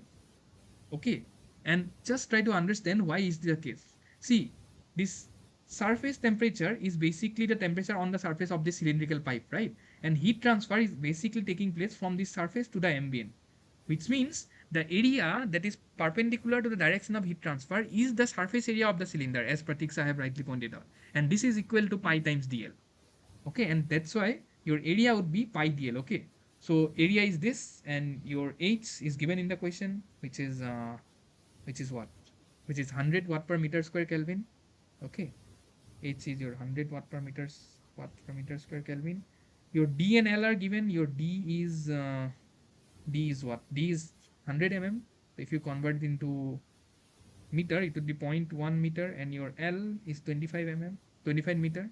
So just from this information, just calculate area, and from this area, and using the value of sigma, which is 5.67 into 10 to the power minus 8, just calculate Q, and I will leave it for you.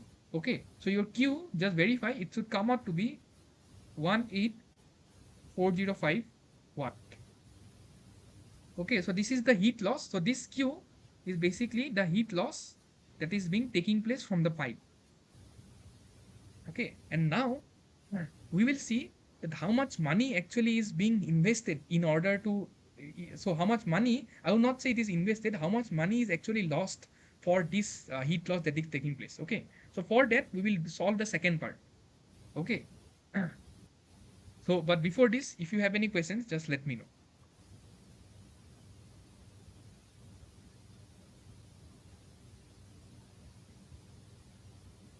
All right, so let's do one thing. We don't have much time now. I will leave the second part as a homework problem for you. Okay. These notes I'll obviously share, so you can revisit the problem once again. But just note this. And so what this says is then if this steam is comes from a gas-fired boiler, okay, having this efficiency of 90%, and for 1 megajoule you are actually like losing $0.02. Okay. Then based on this information, can you actually tell me what is the annual cost of heat loss, having calculated the heat loss to be equal to it's around 18 kilowatt. So if the heat loss is 18 kilowatt, how much money you are losing it annually? Okay, so I'll be happy if you solve it and then come up with the answer in the next class, and then we will then think about that what needs to be done in order to reduce the heat loss. Okay, because if you calculate this, you will see that you are investing a huge amount of money in order to incur these losses. Okay, and that is not the right thing to do, right? You can just waste money because of because of the fact that you are just losing heat to the environment. And from here gives rise to a very famous term which is known as insulation. Okay, and when you will learn in the next class and in the next to next class that how does insulation play a key role in limiting the rate of heat transfer, we will essentially appreciate that why insulation is important. And not just it, this there is also something which says that if you go on adding insulation, it always does not guarantee that your heat loss will always be less. Up to a certain point, insulation helps us in minimizing the heat loss. And if you increase the thickness of insulation more than that certain value, the heat loss essentially increases. Okay, जितना था उससे ज़्यादा ही हो जाता है. So it's like there is something which is known as critical radius of insulation in cylindrical geometry. It's a very important concept, and you will learn this in the theory classes. It's not that we'll not learn it. We'll learn this properly in the theory classes once you go into the depth of conduction heat transfer. Okay, but yeah, these are just separate things. We will slowly learn these things in the next to next class. Of course, we will do sums involving critical radius of insulation. Okay, and we will see where.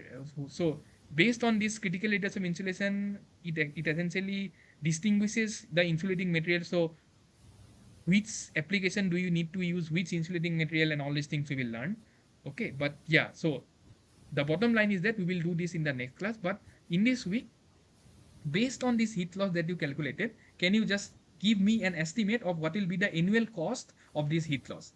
If it is given that the efficiency of the power plant which generates this steam is 90%, and for 1 megajoule, you are basically losing $0.02 because of that, then what will be the annual cost of the heat loss? Okay. If you want, so try to do that. If you can't, anyway, I'll do it in the next class, and then we will move on uh, to the concepts and topics of the next week discussion. Okay. Till then, let's call it a day here. Okay. I'll wait here for some time. If you have any doubts, you can ask me. And in the meantime, always use the discussion forum, as I have said. Just post it in the discussion forum. Either me or any one of the other members of the team would be happy to answer your doubts in the discussion forum. If you have doubts related to the assignment, please post it in the discussion forum, and I or the other team members, including the faculties, will be happy to address the doubts. And if you have doubts about anything else apart from the assignment, then also you can post it in the discussion forum. And we will meet in the next week at the same time, Saturday, 3 to 5 p.m. Unless and until there is an email that is being posted in the group that the time has been changed to this because of certain circumstances. It will not always be the case. 1 or 2 days, maybe the time, the day or the time may be changed, and you will be a priori like informed on that.